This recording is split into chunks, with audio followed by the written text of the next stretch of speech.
স্বপ্না বিশ্বাস। আজকে যে যে কথাটা বলবো সে তার টমাস ব্রাউনের এটা উক্তি। অভাব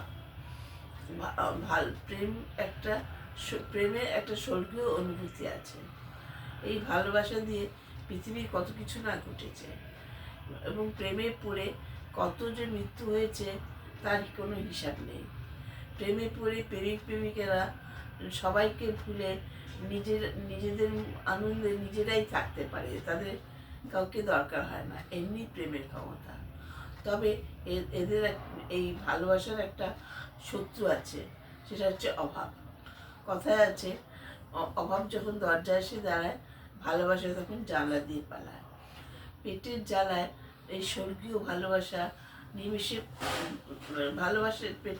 ভালোবাসাকে নিমেষে বধ করে দিতে পারে। এই জ্বালা ভালোবাসায় নিঃশেষ করতে ওস্তাদ। নুন ছাড়া যেমন পান্তা খাওয়া যায় না, অর্থ ছাড়া যেমন জীবন হয় না, তেমনি অর্থ না থাকলে ভালোবাসা সেখানে দুর্লভ।